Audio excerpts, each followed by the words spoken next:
Sachin, good morning. Sachin, आपके pick. Good morning Anju, good morning Ashish ji, good morning morning. The panelist. यहाँ पर मैं बिकवाली की सलाह दे रहा हूँ अपोलो हॉस्पिटल इस पर्टिकुलर काउंटर में। जिस तरीके से पिछले हफ्ते में एक ब्रेकडाउन हुआ था राइजिंग चैनल फॉर्मेशन का, वो ब्रेकडाउन के बाद एक अच्छी रिकवरी भी यहाँ पर नजर आ रही है। But 5 and 20 exponential moving average में एक नेगेटिव कन्वर्जेंस है, प्लस इसका जिस तरीके से रिलेटिव स्ट्रेंथ इंडिकेटर एक डिक्लाइनिंग मोड पे है, तो मुझे लग रहा है यहाँ पर जो पुल बैक मिला है वो अच्छी अपॉर्चुनिटी है फ्रेश शॉर्ट्स ऐड करने के लिए। सो अगर ओपनिंग थोड़ी सी स्ट्रांग हो जाती है तो आइडियल लेवल लगभग अराउंड 62-30 के जोन में होना चाहिए। यहाँ पर कंडीशनल सेल होगा on the rise up to 62-30 के आसपास आपको शॉर्ट पोजीशन बनानी है। स्टॉप लॉस आपको 62-85 पे लगाना है। एंड पोजिशनली मुझे लग रहा है वापस एक अच्छा स्विंग बन सकता है 6100 के आसपास का। तो थोड़ी सी नेगेटिव ट्रेंड है एंड यहाँ पर सेल ऑन राइज की रणनीति अडॉप्ट करनी है। उछाल में बिकवाली करें, ट्रेंड नेगेटिव है। अपोलो हॉस्पिटल्स वो स्टॉक है जो सचिन को पसंद आ रहा है। चलिए क्विकली रैप अप कर रहा हूं आज सारे टॉप कॉल जो है एक्सपर्ट्स के। रचना जी ने मेटल्स में जेएसडब्ल्यू स्टील के फ्यूचर्स में खरीदारी करने का कॉल दिया है। खरीद के चलिए, एक स्ट्रॉन्ग बार दिख रही है यहां पे। 855 का स्टॉप है, 876, 885 के टारगेट्स। सचिन कह रहे हैं Apollo hospital sell on rise वाला स्टॉक है, बेचिए। 62-85 का स्टॉप लगाइए, 6100 के लक्ष्य है। मानस को मारुति सुजुकी पसंद आ रहा है। 12490 का एसएल, 13100 का लक्ष्य। चाहे तो 13000 का कॉल खरीद सकते हैं। एक और मेटल पे दाव है, यह है नाल्को बहेती साहब का प्रेफर्ड आइडिया। 181 का स्टॉप है, 189, 192 के लक्ष्य। भारतीय एयरटेल गजब करा हुआ है ये स्टॉक, सतपुते साहब को पसंद आ रहा है। 1265 का स्टॉप है, 1320, 1340 के लक्ष्य। और मयूरेश को पोजिशनली पसंद आ रहा है, उनकी टीम को टेक्निकली फंडामेंटली दोनों पैमानों पर। IRCTC 935 का स्टॉप लगाइए, ये 1150 तक इवेंचुअली जाने की कर रहा है तैयारी।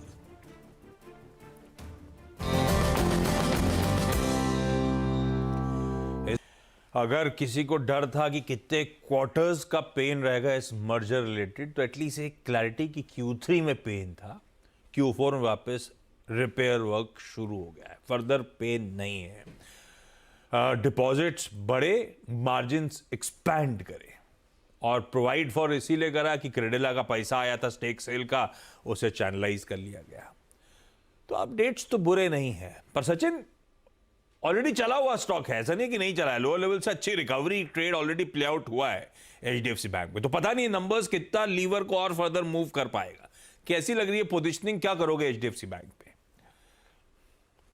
आशीष जी, इनफैक्ट अगर हम इसका डेटा मंडे से देखें तो रिलेटिवली आउट परफॉर्मर रहा है। इनफैक्ट 1500 के आसपास जिस तरीके से इसने एक बेस बनाया है, इंटरमीडिएट सपोर्ट यहाँ पर रेज हो चुका है। एंड अपने 200 डे एक्सपोनेंशियल मूविंग एवरेज के आसपास आके इसने क्लोजिंग एस्टैब्लिश की थी ऑन वीकली बेसिस भी। तो मुझे लग रहा है यहाँ पर जो मोमेंटम है फ्राइडे के सेशन का, वो आई थिंक कंटिन्यूड ही रहना चाहिए ऑन द हायर साइड। लगभग 1565 से लेके 1580 के आसपास के स्विंग्स आज के सत्र में ही नजर आ सकते हैं। तो मुझे लग रहा है यहाँ पर इंटरमीडिएट बेस तो यहाँ पर वेल एस्टैब्लिश्ड है। तो यहाँ पर अगर थोड़ी सी गिरावट भी मिलती है तो आई थिंक एक खरीदारी करने का ही मौका होगा। जब तक 1505 के नीचे क्लोजिंग एस्टैब्लिश नहीं होती, आई थिंक तब तक ये जो आउट परफॉर्मेंस है ये मुझे लग रहा है मेंटेन ही रहेगी। एंड 1565, 1585 के टारगेट के लिए अभी भी लॉन्ग पोजीशंस चेज किए जा सकते हैं। अभी भी दमखम नजर आता है, यहां से अभी भी 40-50 रुपए तक का अपसाइड। जब तक 1505 के नीचे नहीं स्लिप हो रहा है, दमखम जस का तस नजर आएगा। तो इसी को इसी तरह से अप्रोच करिए। ओके, चलिए क्विकली आज का इलेक्शन सिलेक्शन, वो जो अपन ने कड़ी चलाई है बढ़िया स्टॉक पिकिंग की पोजिशनली, उसकी शुरुआत कर दी जाए इस समय। और आज लेना है सचिन और मयूरेश से। आप लोगों के पास 30-30 सेकंड है बढ़िया से जस्टिफाई करके बताने के लिए। सचिन, कौन सा इलेक्शन सिलेक्शन? आशीष जी, यहाँ पर IRCTC का ही स्ट्रक्चर काफी शानदार है। इनफैक्ट काफी समय से ये एक अच्छे कंसोलिडेशन जोन में था, लगभग 900 के आसपास इसने वापस अपने बेस को एलिवेट कर दिया है। एंड जिस तरीके से वीकली और मंथली स्ट्रक्चर पे फ्रेश ब्रेकआउट हुआ है बुलिश फ्लैग फॉर्मेशन से, तो मुझे लग रहा है ये रैली काफी सस्टेनेबल होगी। लगभग 1240 के लक्ष्य के लिए मुझे लग रहा है यहाँ पर अभी भी लॉन्ग पोजीशंस अक्यूमुलेट करने चाहिए। On a decline up to 960 positioning की जा सकती है। स्टॉप लॉस आपको 880 पे लगाना है on a weekly closing basis. बिल्कुल ठीक। तो ये मयूरेश का आज का पिक था जो सचिन के रडार पे आया। काम करते हैं वीरू, ट्रेड लेना शुरू करते हैं मेरे ख्याल से। सचिन, आपका क्विक सिंगल क्या रहेगा? यहाँ पर गेल में मुझे लग रहा है थोड़ी सी बिकवाली हो रही है। 200-205 के आसपास एक रेजिस्टेंस है काउंटर में, एंड वहीं से एक ओपन आई बनाया है, तो मुझे लग रहा है यहाँ पर फ्रेश शॉट्स ऐड किए जा सकते हैं 204 के स्टॉप लॉस के साथ। इंट्राडे में मुझे लग रहा है जो फ्राइडे का लो था 197 का, ये ब्रीच हो जाना चाहिए, एंड लगभग अराउंड 194 के आसपास के स्विंग्स बन सकते हैं। तो शॉट्स ऐड करने हैं गेल के फ्यूचर में। ओके, शॉर्ट्स ऐड करने हैं गेल के फ्यूचर्स में। सचिन, आपकी सेंस क्या कहती है टाटा कम्युनिकेशन पे? क्योंकि लास्ट टाइम मेरे ख्याल से 20 अक्टूबर को 200 डे छूने के बाद इसका जो सेकेंड लेग ऑफ स्ट्रेंथ था वो शुरू हुआ था। आपका सेंस क्या कहता है? मैं किसी फ्रेश ट्रेड के पर्सपेक्टिव से नहीं पूछ रहा हूँ, अगर किसी की पोजीशन है यहाँ पर तो 200 डे इस बार कितना क्रिटिकल है इस स्टॉक के लिए? देखिए, डेफिनेटली काफी क्रिटिकल है। इनफैक्ट अगर हम लेवल बेस्ड डेवलपमेंट्स देखें तो आई थिंक लगभग 1740 1750 के आसपास एक अच्छा स्ट्रॉन्ग बेस है, एंड वहीं पर कहीं जाकर इसका 200 डे एक्सपोनेंशियल मूविंग एवरेज भी प्लेस्ड है। तो फिलहाल जिस तरीके से कंडीशनड है, एक काफी अच्छे ओवरसोल्ड जोन में स्टॉक पड़ा हुआ है, तो मुझे लग रहा है एग्जिस्टिंग अगर किसी की लॉन्ग पोजीशन है तो 1735 के स्टॉप लॉस के साथ बने रहने में कोई हर्ज नहीं है।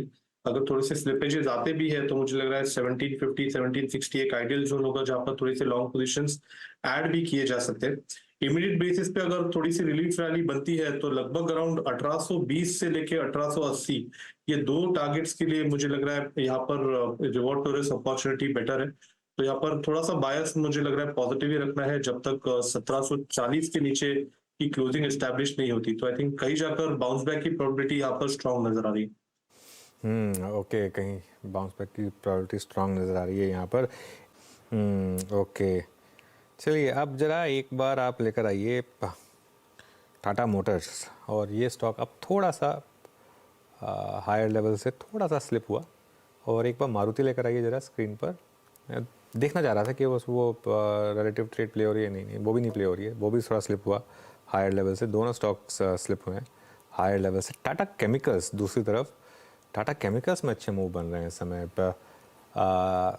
सचिन, कोई व्यू टाटा केमिकल्स पर?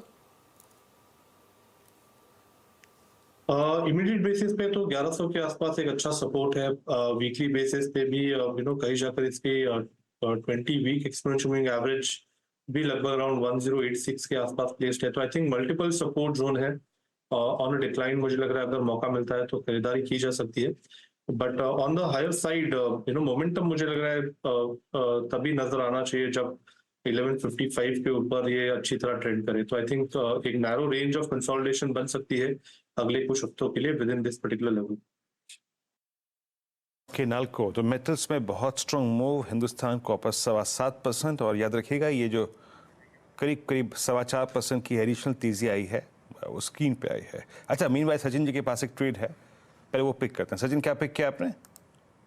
LIC हाउसिंग फाइनेंस का डेटा थोड़ा सा इंटरेस्टिंग है, एंड जिस तरीके से इसने एक ओपन लो बनाया है 645 के आसपास का, वहीं से तेजी तूल पकड़ रही है। तो मुझे लग रहा है यहाँ पर 650 के ब्रेकआउट के बाद फ्रेश मोमेंटम स्टॉक को मिला है, जो थोड़ा सा मुझे लग रहा है एक्सटेंड हो सकता है। एक अच्छी शॉर्ट कवरिंग मूव यहाँ पर अनफोल्ड होनी चाहिए।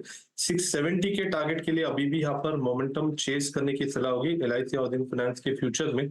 स्टॉप लॉस आपको लगभग अराउंड 648 के आसपास लगाना है।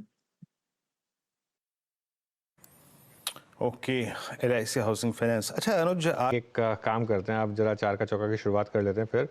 सचिन, सबसे पहले आपका सस्ता ऑप्शन ट्रेड। जी, कोइंसिडेंटली लोपिनी है। इनफैक्ट 1600 का जो एक काफी इंपॉर्टेंट सपोर्ट क्लस्टर था पिछले हफ्ते में, ये ब्रीच हुआ था, एंड रिकवरी भी काफी शानदार हुई है। तो मुझे लगा यहाँ पर 1600 का ही कॉल ऑप्शन रेडार पे रखना है। लगभग अराउंड 1960 के आसपास फिलहाल ये ट्रेंड हो रहा है। स्टॉप लॉस आपको 9.5 के आसपास लगाना है। एंड जैसे ही थोड़ी सी यहाँ पर स्टेबिलिटी आती है तो मुझे लग रहा है एक अच्छी शॉर्ट कवरिंग मूव इसमें नजर आनी चाहिए। तो 38 के टारगेट के लिए अपनी पोजीशन होल्ड करें इंट्राडे के लिहाज से।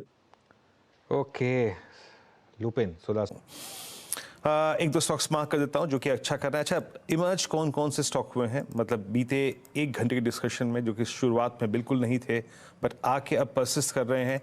एक बार अच्छा, सचिन जी के पास एक ट्रेड है, पहले उसको देख लेते हैं फिर चलेंगे दूसरे ट्रेड्स पे। निफ्टी सचिन जी क्या पिक कर रहे हैं आप? यहाँ पर रियल एस्टेट स्टॉक्स में थोड़ी सी बिकवाली नजर आ रही है। वहां पर अभी फ्रेश जो आइडिया सामने आई है वो है गोदरेज प्रॉपर्टीज की। एक इम्पॉर्टेंट सपोर्ट है 2500 के आसपास, ये पर्टिकुलर लेवल वापस से रिविजिट कर रहा है। एंड जिस तरीके से 30 मिनट्स डेटा पे एक kind of a bearish pennant formation है, मुझे लग रहा है अगर ये ब्रेकडाउन अनफोल्ड होता है तो लगभग 2440 के पहले कोई मेजर सपोर्ट नहीं है। तो यहाँ पर फ्रेश शॉर्ट पोजीशंस कंसिडर किए जा सकते हैं। स्टॉप लॉस आपको लगभग अराउंड 2533 के आसपास लगाना है।